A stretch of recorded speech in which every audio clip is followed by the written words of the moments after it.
It's mind-blowing how frequently hospitality is mentioned in the Bible. Jot these scriptures down. Romans 12:13. Write that down. Which says, seek to show hospitality. We should look for ways to do it. Seek to show it. 1 Peter 4:9. Show hospitality to one another without grumbling. Hebrews 13, verse 2. Do not neglect to show hospitality to strangers, for thereby some have entertained angels unawares.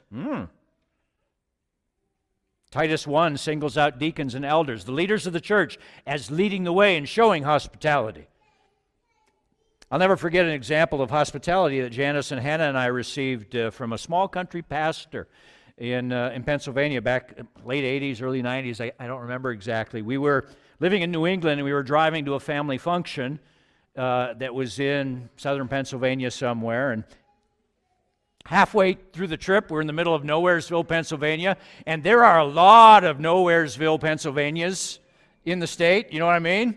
And we're climbing up one of these just huge hills, tree-covered, nothing around, and right at the top, we burned out the clutch in our Datsun D210.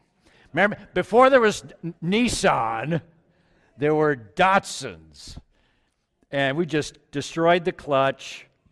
Got to the top, and I said, and there's nobody around, and so all we could do is coast down the hill and hope there'd be some exit. And we literally coasted for like 3 or 4 miles, and at the bottom of the exit, bottom of the hill, was an exit into just the smallest little zit of a town that had a gas station that was closed and a VFW lodge.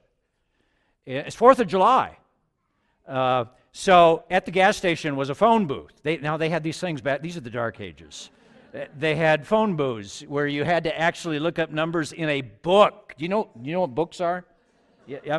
And get this, when you had to look for a number, it didn't take like 0.74 seconds. It took sometimes 90 seconds or more. These are the caveman days, I'm telling you.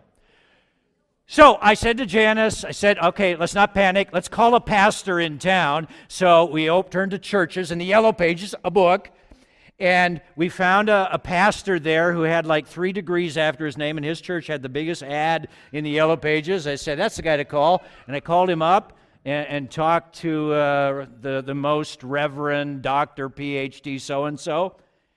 And I explained and he picked up, and I explained our situation. I said, look, we're in trouble. Can you help us out? And he hemmed and hawed and made some animal noises, and then said, it's the 4th of July. We got too much to do. Click. No lie.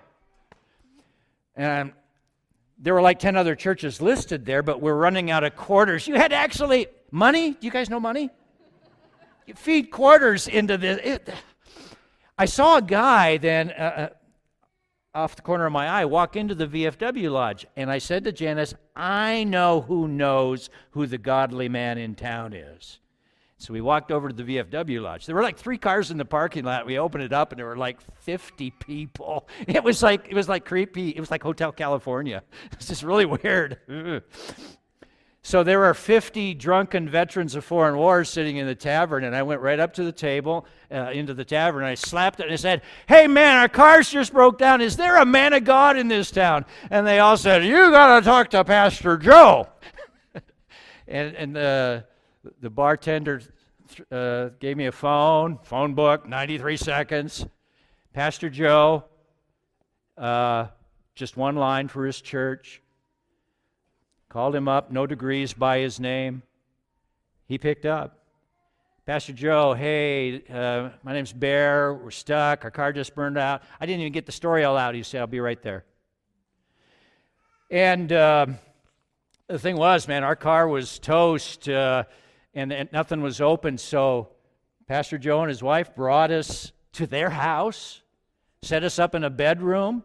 Their church was having a 4th of July picnic that afternoon, and they were playing softball and having fireworks. They welcomed us like we were long-lost family that had just come in. And the next morning, we went over to the gas station, which was open. The guy there said, well, I think I can get you to where you're going. He brought the Datsun in, shaved a clutch pin. I don't know what that means, but gave it enough of a kick.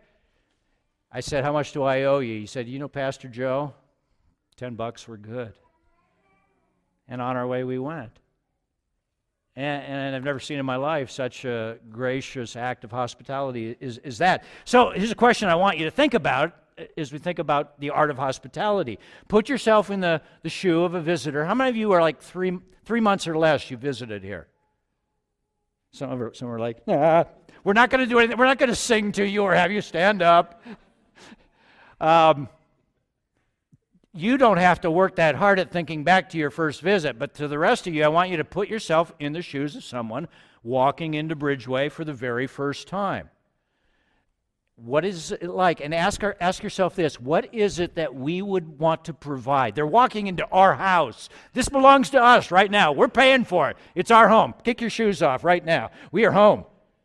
What would we want to provide in terms of hospitality for our guests? Give me some ideas. And it can be very basic.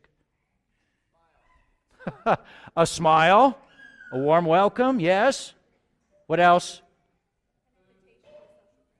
An invitation to a social thing. Hey, you guys are invited to the Pizza with a Pastor, 1 o'clock at the community center. Something like that. Hey, we're going out to lunch afterwards. Will you join us? What else? Coffee. Got to have coffee. What's that? Sit with them in church. Don't let them sit alone.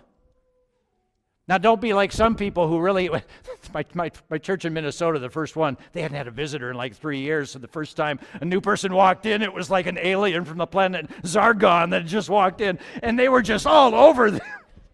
Don't do that. Could a soul actually be lost? Think about this. Could a soul actually be lost because we didn't have a greeter to welcome them when they came, a cup of coffee for after the service, appropriate staff for bridge kids, go back there with their kids and it's like a zoo. And could a soul be lost because those things aren't provided? It's not an exaggeration. Not at all.